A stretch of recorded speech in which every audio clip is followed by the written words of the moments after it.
Hello दोस्तों, स्वागत है आप सभी का एक और नए वीडियो में। आज अपन देखेंगे बीएसटीसी के लिए राजस्थान के रीति रिवाज। इम्पोर्टेंट टॉपिक है, तो देखते हैं। तो रीति रिवाज जो होते हैं टोटल कितने होते हैं? 16 रीति रिवाज होते हैं। कितने? 16 रीति रिवाज होते हैं। मानव जीवन के मुख्य रूप से 16 रीति रिवाज होते हैं। मनुष्य के जीवन में ये 16 रीति रिवाज किए जाते हैं।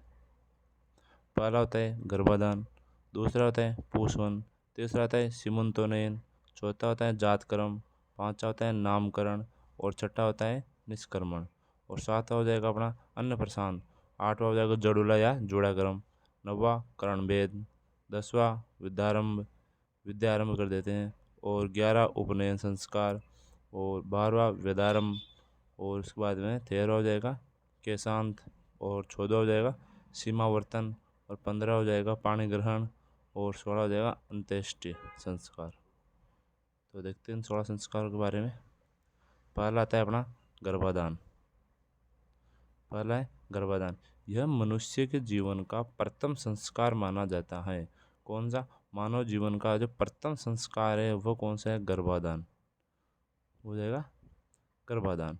मेवाड़ में इसे बदुरात प्रथा भी कहते हैं। मेवाड़ में इसे गर्भाधान को बदुरात प्रथा भी कहते हैं। 16वें दिन किया गया गर्भाधान अच्छा माना जाता है, जो राजा या उच्च पद की प्राप्ति करवाता है। यह तो हो गया गर्भाधान। अब देखते हैं पुंसवन। तो अब देखते हैं पुंसवन। पुंसवन दूसरे या तीसरे माह में महिला द्वारा पुत्र प्राप्ति के लिए किया जाने वाला संस्कार होता है। तीसरे या चौथे माह के अंतर्गत किया जाता है। इसके अंदर पुत्र प्राप्ति के लिए मांगा जाता है। इस दिन महिला द्वारा व्रत रखा जाता है। महिला के द्वारा व्रत रखा जाता है। यह व्रत चंद्रमा को पुष्य नक्षत्र में होने पर ही किया जाता है। और पुष्य की हवेली कहाँ पे है? ये हो जाएगी जोधपुर के अंतर्गत। आगे देखते हैं। तीसरा हो जाएगा सीमंतोनयन संस्कार। सीमंतोनयन संस्कार में क्या आएगा? इसे अंगरखी संस्कार भी कहते हैं। 7वें महीने में महिला को अमंगलकारी शक्तियों से बचाने के लिए यह संस्कार किया जाता है। इसको बोलते हैं अंगरखी संस्कार। और पांचवा हो जाएगा जातकर्म संस्कार। जातकर्म संस्कार के अंतर्गत संतान प्राप्ति के बाद किया जाने वाला संस्कार प्रथम संस्कार होता है। ऊपर के जो 3 संस्कार थे वो गर्भाधान मतलब माता के पेट में किए जाते हैं। माँ के पेट में किए जाने वाले संस्कार है। और बच्चे के जन्म के बाद में जो पहला संस्कार है वो हो जाएगा अपना कौन सा? जातकर्म संस्कार। जैसे ही वह संतान की प्राप्ति होती है तो उसके बाद उसका जातकर्म किया जाता है कि ये किसमें किसमें नहीं होगा। तो इसे ही हम जन्म गुटी संस्कार भी कहते हैं। जन्म के बाद बच्चे को घर के किसी बुजुर्ग व्यक्ति के द्वारा शहद या घी के साथ में गुड़ और अजवाइन मिलाकर पिलाया जाता है। उसे बोलते हैं गुटी संस्कार या जातकर्म संस्कार। अब देखते हैं अपन नामकरण। नामकरण के अंतर्गत बच्चे के जन्म होने के 9 दिन बाद या 10वें दिन घर पर पंडित को बुलाया जाता है और एक यज्ञ का आयोजन करवाया जाता है। एक पुत्र पुत्र के नक्षत्र के आधार पर पंडित जी उसका नामकरण करेंगे। उसको बोलते हैं नामकरण संस्कार। नाम पिता के द्वारा किया जाता है। नामकरण पिता के द्वारा किया जाता है। आगे देखते हैं नामकरण के बाद में छठा संस्कार आता है अपना निष्क्रमण संस्कार। इसको घर से बाहर निकालना बच्चे को। जन्म के 2 या 3 महीनों के बाद बालक को घर से पहली बार बाहर निकाल कर सूर्य या चंद्रमा के पहली बार दर्शन करवाए जाते हैं। उसको बोलते हैं निष्क्रमण संस्कार। इसे कुआ पूजन या जलवा पूजन भी कहते हैं। कुआ पूजन या जलवा पूजन किससे संबंधित है? ऐसा प्रश्न पूछा गया है कई बार। तो हो जाएगा निष्क्रमण संस्कार। आगे देखते हैं इसे। 7 नंबर पर आ जाएगा अन्नप्रसान। जन्म के 5 या 6 महीने बाद बालक को पहली बार मीठा अन्न खिलाया जाता है। उसको बोलते हैं अन्नप्रसान। 7 बालक को 5-6 महीने के अंतर्गत पहली बार भोजन दिया जाता है।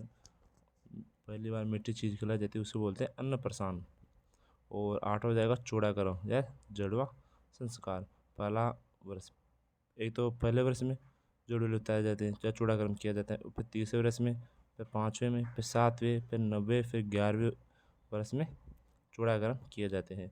बालक को अपने कुल देवता या कुल देवी के मंदिर में ले जाकर पहली बार केस मुंडवाए जाते हैं। इसे मुंडन संस्कार भी कहते हैं। आगे देखते हैं अपन कर्ण भेद। कर्ण भेद बालक के 5 से 6 वर्ष के बाद बालक के सुनार के पास ले जाकर उसके कान बिंदवाए जाते हैं और कान में छेद करवाया जाता है, उसको बोलते हैं कर्ण भेदन। और 10वां हो जाएगा जन्म के 5 से 6 वर्ष बाद पहली बार माँ की शिक्षा के पश्चात बालक को पढ़ने के लिए स्कूल भेजा जाता है। मतलब 5-6 वर्ष का बच्चा होने के बाद उसको शिक्षा प्राप्त करने के लिए पहली बार विद्यालय में भेजा जाता है, उसको बोलते हैं विद्यारंभ। यहाँ से उसकी विद्या अर्जित करना शुरू कर देता है वो। 11 होता है उपनयन संस्कार या यज्ञोपवीत संस्कार। इस दिन आध्यात्मिक ज्ञान की शुरुआत होती है। किस दिन? उपनयन के द्वारा। उपनयन या यज्ञोपवीत संस्कार, इस दिन जनेऊ धारण किया जाता है। तो इस दिन आध्यात्मिक ज्ञान की शुरुआत होती है। यह मुख्यतः पुष्करणा ब्राह्मणों का संस्कार होता है। इस दिन बालक द्वारा जनेऊ धारण किया जाता है। जनेऊ धारण किया जाता है। जनेऊ धारण का शुभ दिन रक्षाबंधन होता है। जनेऊ रक्षाबंधन के दिन पहनी जाती हैं, यानी श्रावण पूर्णिमा के दिन पहनी जाती हैं। शुद्ध वर्ग को जनेऊ धारण, जो शूद्र लोग होते हैं, जो नीच जात के लोग होते हैं, उनको जनेऊ धारण करने का अधिकार नहीं होता है। जनेऊ धारण करने का अधिकार नहीं होता है। ब्राह्मण वर्ग में 8वें वर्ष में पहनाया जाता है। वैश्य वर्ग में 12वें वर्ष में पहनाया जाता है और क्षत्रिय वर्ग में 11वें वर्ष में जनेऊ धारण करवाया जाता है। आगे देखते हैं अपन 12वां संस्कार। 12वां संस्कार हो जाएगा वेदारण का संस्कार। उपनयन संस्कार के बाद बालक को वेदों की शिक्षा प्राप्त करने के लिए गुरु के पास में भेज दिया जाता है। गुरु के पास छोड़ आते हैं। गुरु ही अब बालक का माता पिता होते हैं और वही सब कुछ होते हैं। वो गुरु ही उनको वेदों के बारे में शिक्षा ग्रहण करवाते हैं। और 13 हो जाएगा केशांत या गोदान।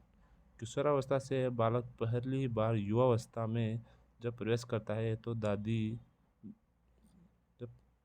किशोरावस्था से बालक पहली बार युवावस्था में प्रवेश करता है तो दाढ़ी मूछ को कटवा देता है और गुरु को गाय व बैल दान करता है, उसको बोलते हैं केशांत संस्कार। अब आता है अपना समावर्तन। वेदों की पढ़ाई पूरी होना और घर वापस लौटना, उसको बोलते हैं समावर्तन। और एक पाणी ग्रहण, विवाह के अवसर पर किए जाने वाले जो संस्कार होते हैं उनको बोलते हैं पाणी ग्रहण। इसको गृहस्थ जीवन में प्रवेश करना बोलते हैं। और एक होता है लास्ट अंत्येष्टि। यह जीवन का अंतिम संस्कार माना जाता है। मृत्यु पर किया जाने वाला जो संस्कार है वह कौन सा हो जाएगा? अंत्येष्टि संस्कार। यह अंतिम संस्कार माना जाता है।